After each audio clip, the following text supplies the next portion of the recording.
नमस्कार दोस्तों, स्वागत है आपका आज के मुख्य समाचार में, जिसमें सबसे पहली और बड़ी खबर में आपको बताएंगे कि फिर से मणिपुर के मुद्दे पर घिरी भाजपा सरकार और यहां पर कांग्रेस ने लगाया बड़ा आरोप। कहा मणिपुर और महिलाओं के खिलाफ अपराध पर एक शब्द नहीं बोलने वाले पीएम मोदी चुनाव प्रचार में बेशर्मी से झूठ बोलते हैं। इसी के साथ कड़े शब्दों का इस्तेमाल किया गया है। क्या है पूरी खबर आपको जरूर बताएंगे। दूसरी खबर में जिक्र होगा कि गोल्डन टेम्पल पहुंचे राहुल गांधी, लंगर हॉल में सेवा करके झूठे बर्तन भी किए साफ।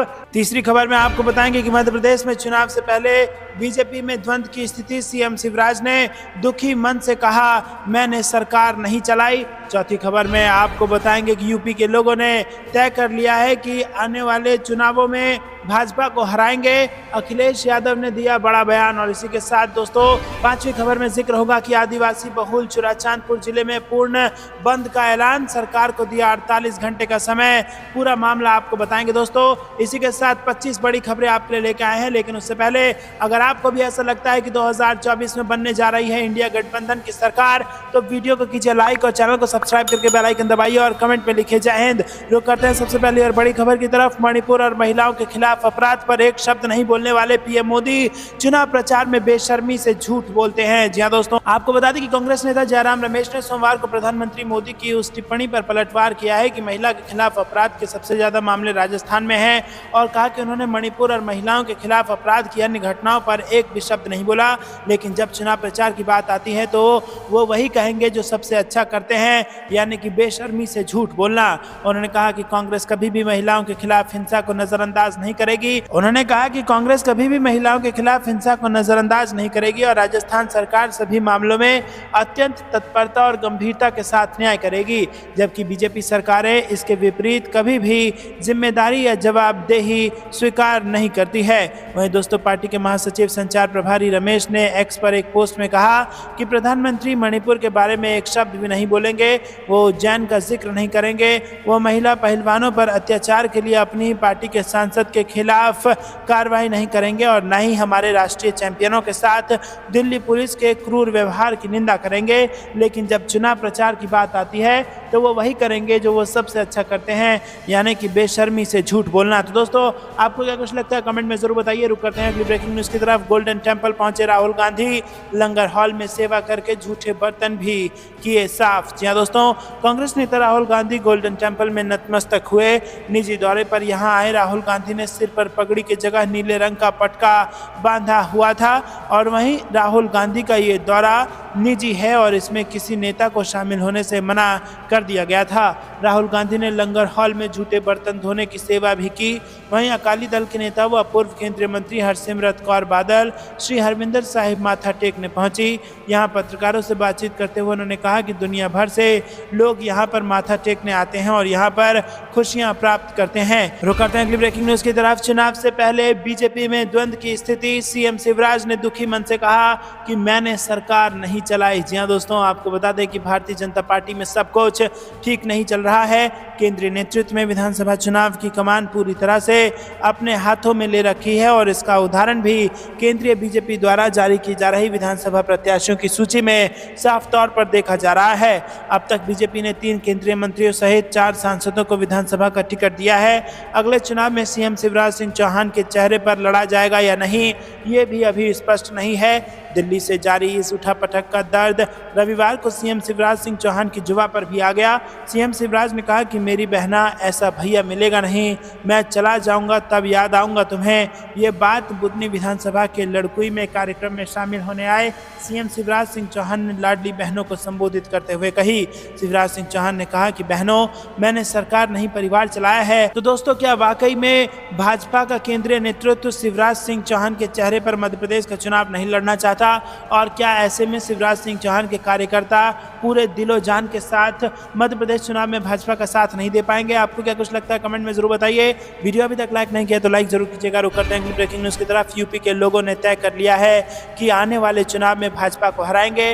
अखिलेश यादव ने भी दिया बड़ा बयान। जी दोस्तों, उत्तर प्रदेश के पूर्व मुख्यमंत्री और समाजवादी पार्टी प्रमुख अखिलेश यादव ने रविवार को सूबे में सत्तारूढ़ भाजपा की सरकार पर कटाक्ष करते हुए कहा कि यूपी में लोगों ने अब योगी शासन को सत्ता से हटाने का फैसला ले लिया है। सपा प्रमुख यादव ने नोएडा में मीडिया से बात करते हुए कहा कि आगामी चुनाव में भाजपा की हार उसी तरह से तय है जैसे वो हाल ही में घोसी के उपचुनाव में हारी है। उन्होंने कहा कि हम उम्मीद करते हैं कि इंडिया गठबंधन जिस तरह की रणनीति बना रहा है, भारत की जनता भाजपा को सत्ता से हटा देगी। खासकर उत्तर प्रदेश की बात करें तो जनता ने तय कर लिया है कि वो भाजपा को हटा कर रहेगी। घोसी उपचुनाव में लोगों ने 50,000 वोटों से भाजपा को हराया है। बता दें कि हाल ही में संपन्न हुए यूपी के घोसी उपचुनाव में समाजवादी पार्टी के कैंडिडेट सुधाकर सिंह ने भाजपा प्रत्याशी दारा सिंह चौहान को बुरी तरह से पराजित किया है। विपक्षी गठबंधन इंडिया के गठन के बाद उसकी ये पहली जीत थी।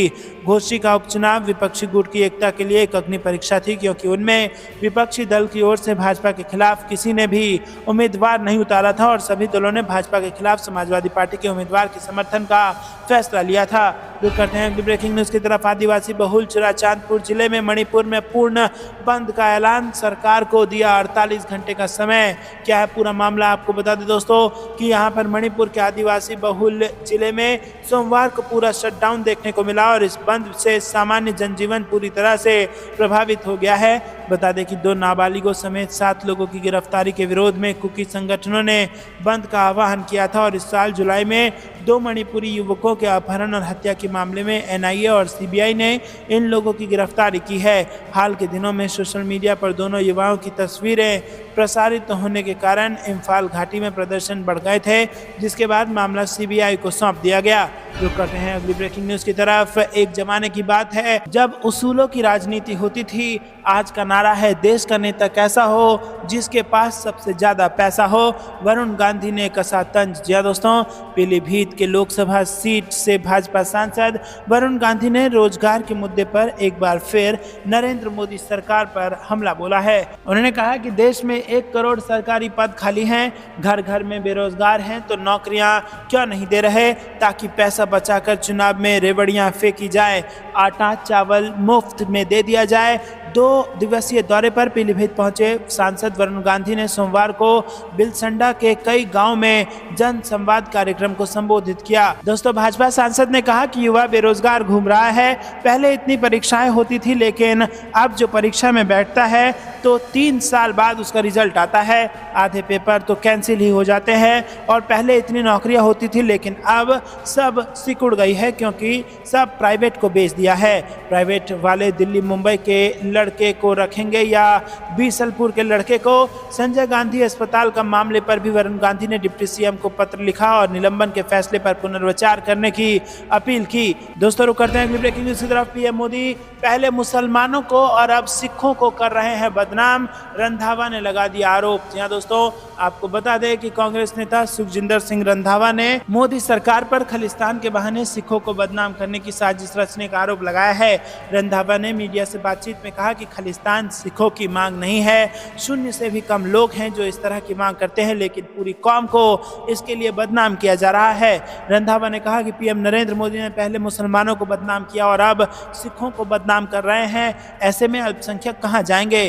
खालिस्तान के मुद्दे पर बोलते हुए रंधावा ने कहा कि जो विषय पंजाब में आतंकवाद के समय अंतर्राष्ट्रीय मुद्दा नहीं बना, उसे प्रधानमंत्री ने अंतर्राष्ट्रीय मुद्दा बना दिया। कनाडा के साथ भारत के चल रहे विवाद पर सुखजिंदर सिंह रंधावा ने कहा कि अटल बिहारी वाजपेयी भी बीजेपी के प्रधानमंत्री थे, लेकिन वो भारत की बात करते थे। प्रधानमंत्री पूरे देश का प्रधानमंत्री होता है, उन्हें देश के लिए बोलना चाहिए। रंधावा ने कहा कि चुनाव होते हैं तो पीएम राजस्थान आकर बोलते हैं, अगर महिलाओं पर अत्याचार हो रहा है तो क्या उन्हें मध्य प्रदेश में ये नजर नहीं आता? जो हमारे नागरिक नहीं हैं उन्हें खालिस्तानी कहकर पीएम पंजाबियों पर सवाल उठा रहे हैं। रंधावा ने कहा कि प्रधानमंत्री को देश को जोड़ने की बात करनी चाहिए, न कि हिंदुओं और सिखों को बांटने की। ऐसा कहकर प्रधानमंत्री सिखों की अखंडता पर बोल रहे हैं। और आज भी जब पाकिस्तान से लड़ते हुए कोई शहीद होता है तो सबसे पहले किसी पंजाबी का शव ही आता है। क्या पंजाबी देशभक्त नहीं है? प्रधानमंत्री इस बारे में क्यों नहीं बोलते? क्या पीएम हमें बदनाम करना चाहते हैं? दोस्तों, आपको क्या कुछ लगता है कमेंट में जरूर बताइए और वीडियो को अभी तक लाइक नहीं किया तो लाइक करके अपना समर्थन दर्ज कराइए। रुक करते हैं ब्रेकिंग न्यूज की तरफ। बिहार कास्ट सेंसर पर दिग्विजय सिंह का बड़ा बयान। बोले, मध्य प्रदेश में बनी कांग्रेस की सरकार तो कराएंगे जाति आधारित जनगणना। जी हाँ दोस्तों, आपको बता दें कि बिहार सरकार ने जाति आधारित जनगणना की रिपोर्ट जारी कर दी है और बिहार सरकार द्वारा जाति आधारित जनगणना की रिपोर्ट जारी किए जाने पर मध्य प्रदेश के पूर्व सीएम और कांग्रेस के वरिष्ठ नेता दिग्विजय सिंह ने प्रतिक्रिया दी है। उन्होंने कहा है कि मध्य प्रदेश में कांग्रेस सरकार बनने पर जाति आधारित जनगणना कराई जाएगी। वहीं दोस्तों, कांग्रेस नेता दिग्विजय सिंह ने कहा है कि मैंने हमेशा ही जाति आधारित जनगणना का समर्थन किया है।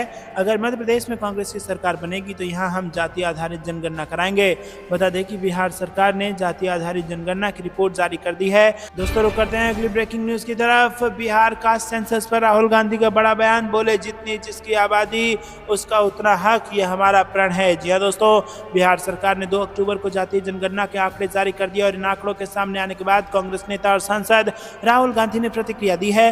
राहुल गांधी पिछले कुछ समय से जातीय जनगणना की मांग बहुत जोर शोर से कर रहे हैं और बिहार में जाति सर्वे का आंकड़ा जारी किए जाने के कदम का स्वागत करते हुए राहुल गांधी ने एक बार फिर से दोहराया है कि जितनी आबादी उतना हक, ये हमारा प्रण है। राहुल गांधी ने ट्वीट कर लिखा है कि बिहार की जातिगत जनगणना से पता चलता है कि वहां OBC plus SC plus ST 84% हैं और केंद्र सरकार के 90 सचिवों में सिर्फ 3 ओबीसी हैं, जो भारत का मात्र 5% बजट संभालते हैं। जो करते हैं अगली ब्रेकिंग न्यूज की तरफ। कमर्शियल गैस की कीमत में बढ़ोतरी, कांग्रेस ने बीजेपी को घेरा, सिलेंडर को माला पहनाकर दी श्रद्धांजलि। जी हाँ दोस्तों, कांग्रेस की राष्ट्रीय प्रवक्ता रागिनी नायक ने सोमवार को मीडिया को संबोधित करते हुए कहा कि जैसे ही हिंदुओं के त्योहारों की शुरुआत होती है, प्रधानमंत्री नरेंद्र मोदी महंगाई की सौगात दे देते हैं। मध्य प्रदेश में जनता महंगाई के बोझ से दबी हुई है और पेट्रोल डीजल 100 रुपए प्रति लीटर के पार है। नायक ने कहा है कि एक तरफ मुख्यमंत्री लाडली बहनों को 450 रुपए में सिलेंडर देने की बात करते हैं, तो वहीं दूसरी तरफ केंद्र की भाजपा सरकार कमर्शियल गैस सिलेंडर की कीमत 209 रुपए बढ़ा चुकी है। नायक ने कहा है कि इससे ये साबित किया जा रहा है कि शिवराज जी की घोषणा सिर्फ चुनावी जुमला है। दोस्तों, उन्होंने केंद्र और राज्य की भाजपा सरकार से पूछा है कि कमर्शियल एलपीजी सिलेंडर का इस्तेमाल कौन करता है। नायक ने कहा कि प्रदेश में 21 लाख छोटे व्यवसाय चलाने वाले व्यक्ति, रेडी ठेला खोमचे चलाने वाला व्यक्ति, ढाबा होटल चलाने वाला व्यक्ति कमर्शियल गैस सिलेंडर का इस्तेमाल करता है। दोस्तों, रुक करते हैं अगली ब्रेकिंग न्यूज की तरफ। दिल्ली में तृणमूल कांग्रेस का हल्ला बोल, मनरेगा के मुद्दे पर राजघाट से लेकर जंतर मंतर तक मोदी सरकार को घेरने की है तैयारी। जी हाँ दोस्तों, लोकसभा चुनाव 2024 से पहले मोदी सरकार को घेरने के लिए ममता बनर्जी की पार्टी टीएमसी दिल्ली में शक्ति प्रदर्शन करने जा रही है। पश्चिम बंगाल के लिए मनरेगा फंड की मांग को लेकर टीएमसी मंगलवार को जंतर मंतर पर केंद्र सरकार के खिलाफ प्रदर्शन करेगी। टीएमसी का आरोप है कि केंद्र सरकार की तरफ से मनरेगा का फंड नहीं मिल रहा है। टीएमसी नेता अभिषेक बनर्जी की अगुवाई में पार्टी सभी बड़े नेता और बड़ी संख्या में कार्यकर्ता 3 अक्टूबर को जंतर मंतर पर धरना देंगे। टीएमसी के धरने में बड़ी संख्या में बंगाल के मनरेगा मजदूर भी भाग लेंगे। टीएमसी ने आरोप लगाया है कि उनके नेताओं और कार्यकर्ताओं के दिल्ली आने के लिए बुक की गई ट्रेन और फ्लाइट रद्द कर दी गई है। रुक करते हैं अगली ब्रेकिंग न्यूज की तरफ। भाजपा सांसद रमेश विधुड़ी पर अल्पसंख्यकों के प्रति भेदभाव का केस, मानवाधिकार आयोग की कार्रवाई। जी हाँ दोस्तों, भाजपा सांसद रमेश विधुड़ी के खिलाफ अल्पसंख्यकों के प्रति भेदभाव का मामला राष्ट्रीय मानवाधिकार आयोग ने दर्ज कर लिया है। आयोग ने ये कार्रवाई रामपुर के आरटीआई एक्टिविस्ट दानिश खां की शिकायत पर की है। उधर एनएचआरसी में केस दर्ज होने का मामला सोशल मीडिया पर वायरल हो गया है, जिसमें एक्स पर एक अलग ही बहस छिड़ी हुई है। लोगों का कहना है कि संसद की कार्रवाई पर केस दर्ज नहीं हो सकता है। दोस्तों, रुक करते हैं अगली ब्रेकिंग न्यूज की तरफ। मध्य प्रदेश चुनाव 2023 से बड़ी खबर, शिवराज बार बार विदाई भाषण क्यों दे रहे हैं, क्या उनका जाना तय हो गया है? जी हाँ दोस्तों, मध्य प्रदेश के मुख्यमंत्री शिवराज सिंह चौहान ने रविवार को सीहोर में कहा कि ऐसा भैया नहीं मिलेगा तुम्हें, जब जाऊंगा तब याद आऊंगा।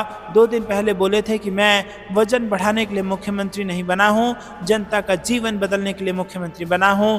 इनके इस तरह के बयानों पर सवाल भी उठ रहे हैं। क्या इनकी विदाई तय हो गई है? क्या उन्हें ये बता दिया गया है?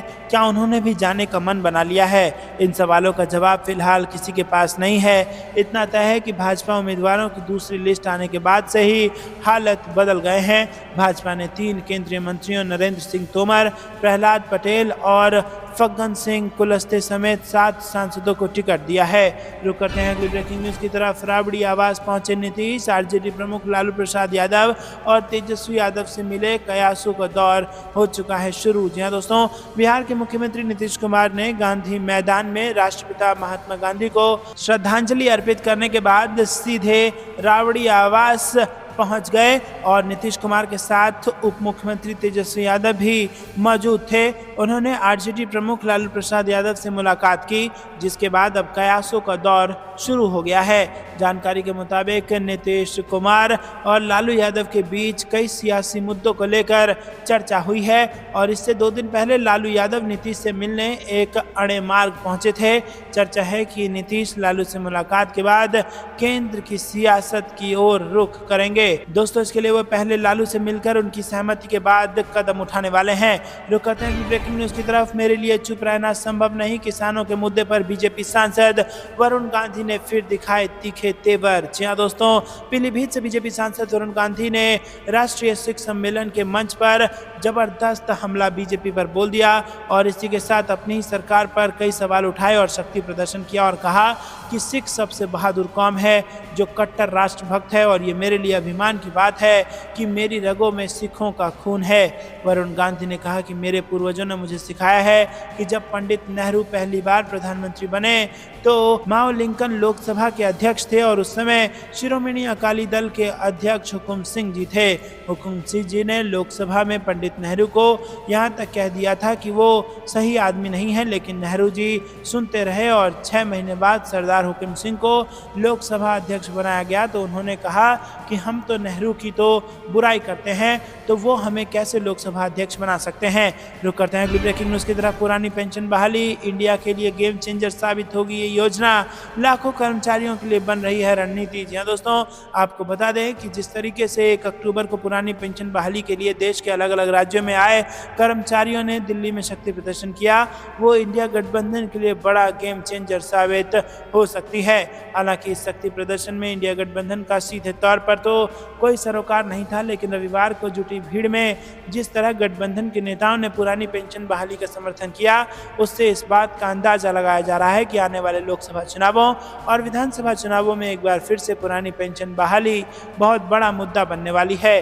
दोस्तों, रुक करते हैं कि ब्रेकिंग न्यूज़ की तरफ। तृणमूल नेता अभिषेक बनर्जी ने मोदी सरकार को चुनौती देते हुए कहा कि दिल्ली की धरती पर खड़े हैं, जो कर सकते हो कर लो, रोक सके तो रोक लो। जी हाँ दोस्तों, आपको बता दें पश्चिम बंगाल के मुख्यमंत्री ममता बनर्जी के भतीजे और तृणमूल कांग्रेस के वरिष्ठ नेता अभिषेक बनर्जी ने केंद्र की सरकार को चुनौती देते हुए कहा है कि बंगाल के लोग अपना हक पाने के लिए दिल्ली की जमीन पर आ गए हैं और हम मोदी सरकार को चुनौती देते हैं कि अगर वो हमें रोक सकती है तो रोक ले।